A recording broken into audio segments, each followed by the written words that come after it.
Assalamualaikum warahmatullahi wabarakatuh. Oke guys, kembali lagi di channelnya Sami Munovo. Yeah, yeah, yeah.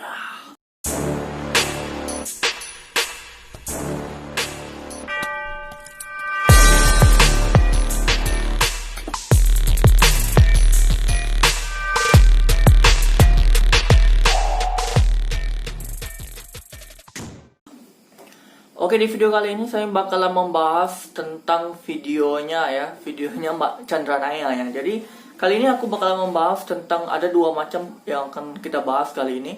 Yang pertama itu tentang Master Agus mengalahkan 200 orang. Dan yang kedua tentang Mbak Chandra Naya mengatakan MMA itu bela diri yang tidak efektif untuk di jalanan atau untuk pertarung jalanan. Jadi kita bakalan membahas tentang dua hal itu. Nah, yang pertama, aku bakalan membahas tentang MMA dulu. Belum bakalan membahas tentang Master Agus 200 orang. Oke, yang pertama itu tentang MMA ya. Dia mengatakan Master Tai Chi melawan MMA. Saya lupa namanya, pokoknya orang Cina juga, atlet MMA. Dia bilang itu settingan.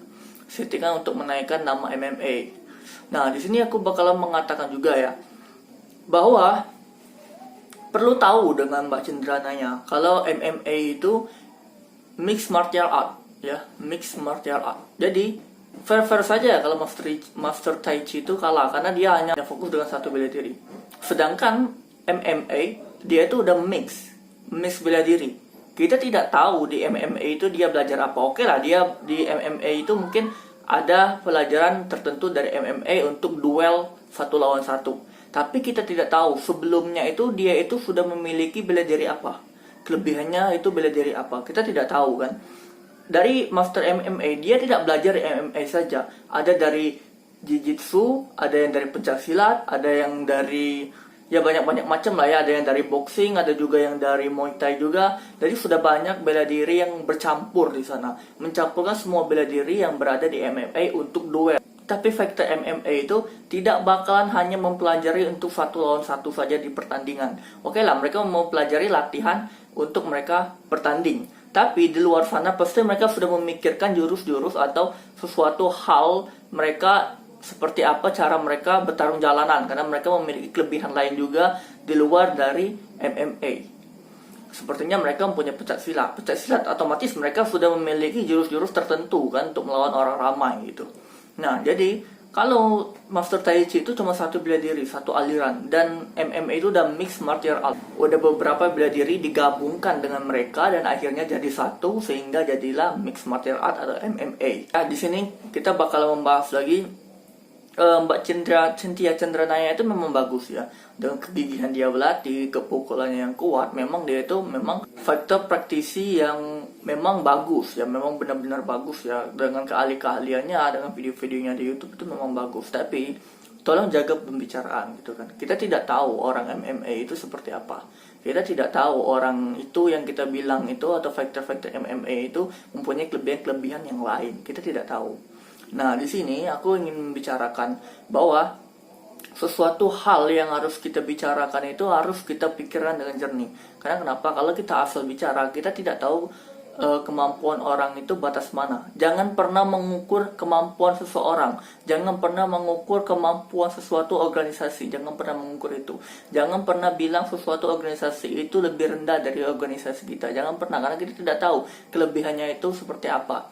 Semua organisasi itu bagus, semua organisasi itu hebat ya. Tapi yang membuatnya lebih hebat itu adalah pembawaan individunya, pembawaan pengembangan individu kita. Contohnya, saya melakukan beberapa pencaksilat pernah saya ikuti ya. Seluruh pencaksilat itu juga berbeda. Setiap perguruan aja sudah beda gitu kan. Setiap perguruan beda dan setiap individu juga beda. Dan aku sudah mencampurkan beberapa perguruan pencaksilat dan akhirnya tapi aku bongkar sendiri. Aku bongkar lagi bagaimana caranya yang pas momen untuk melakukan suatu jurus gitu. Nah, aku juga pengen membahas nih tentang Mbak Chandra Naya ya. Pernah dia bilang kayak gini, melawan 40 orang, 6 orang apa 5 orang meninggal gitu kan. Dia pernah bilang seperti itu. Nah, kalau di usia Mbak Naya seperti ini, itu bisa viral ya. Benar-benar berita itu bakalan viral banget. Karena kenapa? Posisi sekarang, zaman sekarang ini, ya kita bisa melihat di zaman sekarang ini teknologi sudah canggih ya. Jadi berita apapun bakalan cepat banget bakalan tersebar. Orang gila joget-joget aja sudah viral kan, apalagi hal-hal berita yang seperti itu. Nah, mungkin ya Mbak Chandra Naya bisa mengalahkan orang 40 orang dengan pukulannya yang kuat, bisa memukul batu atau bisa memecahkan kayu pakai tangan, ditangkis seperti ini kayu bisa patah kayak gitu kan, atau memecahkan batu bata, atau memecahkan genteng dengan satu pukulan, atau memecahkan durian gitu dengan satu pukulan gitu kan, atau menendang besi bisa. Ya kalau berpikir secara logis, ya kenapa tidak dia bisa mengalahkan 40 orang, 5 orang meninggal dan sebagainya, itu cedera atau bisa masuk rumah sakit ya gengs ya. Ya jadi untuk hal seperti itu memang mungkin ya, kemungkinan bisa terjadi ya, tapi beritanya itu nggak ada gitu kan. Kalau memang benar-benar ada, otomatis beritanya itu bakalan viral banget ya. Kalau sekarang ini bakalan viral banget gitu. Jadi ya pesan aku untuk Mbak Chandra Naya atau Mbak Cece ya, untuk Mbak Cece itu ya harus ini ya, harus berpikir dengan jernih lah ya untuk bicara sesuatu hal ya. Jangan pernah mengatakan bahwa bela diri lain atau bela diri MMA itu tidak ini ya, tidak logis kalau melawan orang di pertarungan jalanan, atau tidak bagus untuk di pertarungan jalanan. Ya jangan pernah berpikir seperti itu sehingga kita itu seolah-olah merendahkan bela diri MMA gitu kan. Kita tidak tahu kalau MMA itu ada pencak silat juga gitu kan.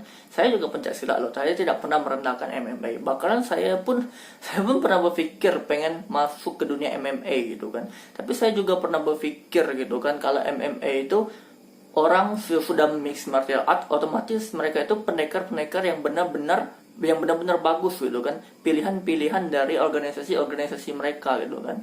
Nah, jadi menurut aku kalau untuk Mbak Cece sih, walaupun kita mempunyai kemampuan, jangan pernah kita itu menyumbar, jangan pernah kita itu merasa sombong. Semua orang itu hebat, di atas langit masih ada langit. Bukan hanya kita yang bisa memecahkan pukulan pakai batu atau memecahkan bata, pun orang-orang lain pun juga bisa gitu kan, walaupun nggak banyak gitu. Jadi kita itu nggak perlu ya untuk menyumbar hal-hal yang seperti itu ya. Oke, kalau untuk pembahasan yang tentang merendahkan MMA itu ya, kalau menurut aku jaga-jaga bicara, karena kita tidak tahu orang itu seperti apa, karena kita tidak tahu dunia MMA itu seperti apa. Nah, kalau memang benar-benar Mbak Chandra Naya itu penasaran banget dengan MMA, ya silakan bergabung ke dunia MMA, silakan bergabung ke dunia MMA perempuan gitu, untuk bertarung gitu kan. Siapa yang paling bagus kan, siapa yang benar-benar paling hebat di individunya, bukan di organisasinya ya. Ingat, kalau di MMA itu bukan organisasi ya, tapi individu ya, bukan organisasi. MMA itu tidak ada lagi yang namanya memandang organisasi. Jiu-jitsu contohnya Ahong gitu kan. Ahong melawan siapa? Misalkan melawan Alwin Kincai. Alwin Kincai kalah. Kita nggak perlu kita mengatakan organisasi Ahong atau organisasi Alwin Kincai, tapi kita mengatakan individunya. Kemungkinan Alwin Kincai belum fokus berlatih gitu kan. Berlatihnya kurang ini ya, kurang keras. Mungkin berlatihnya itu ya kurang rajin gitu kan. Berartinya itu tidak terlalu giat, tidak segiat Ahong gitu kan. Dan Rudy Ahong latihannya giat, latihannya rajin gitu kan, sehingga dia bisa menang gitu. Kita tidak tahu kan, itu kan tergantung individu. Nah, jadi menurut aku kalau Mbak Chandra Naya atau Mbak Cece pengen masuk ke dunia martial art MMA ya, MMA silakan ya, karena kenapa itu peluang yang bagus juga ya. Karena kenapa namanya bisa naik ya. Jika nanti Mbak Cece menang, maka Mbak Cece bakalan benar-benar dipandang orang. Tapi jika Mbak Cece kalah, ya kalau dibully orang atau dibilang orang, ya biasa aja kan, itu tergantung individu kan. Dan Mbak Cece bisa beralasan kalau latihannya kurang giat gitu aja sih kalau menurut aku gitu kan. Semua orang juga bisa bertarung gitu kan. Ahong aja kalah sama Theodorus Ginting itu biasa aja kok. Mungkin Ahong belum ini ya, latihannya itu kurang giat ya, dan Theodorus Ginting latihannya giat ya, mungkin seperti itu gitu kan. Kita nggak tahu kan siapa yang bakalan terbaik, itu kita tidak tahu. Jadi tidak ada yang terbaik lagi ya. Jadi dunia ini tidak ada yang nomor satu, tidak ada saya yang paling bagus, tidak ada ya. Yang ada itu yang lebih giat berlatih, itulah yang menjadi juara gitu kan. Dan juara bisa diturunkan kalau tidak giat berlatih. Itu aja sih yang tadi, nggak ada orang yang hebat gitu kan, karena di atas langit masih ada langit gitu. Nah, kalau untuk aku sih itu aja pesan untuk Mbak Cece ya. Jadi Mbak Cece kalau penasaran masuk aja dunia MM, nggak apa-apa kok gitu kan. Walaupun kita sama-sama pencak silat, tapi aku nggak suka dengan cara Anda dengan merendahkan bela diri organisasi lain gitu. Karena saya tidak pernah melakukan hal seperti itu. Ada 200 orang dengan akal logika, ya kita bakalan berpikir kan, kalau itu nggak akan mungkin. Karena kenapa? Napas orang nggak panjang.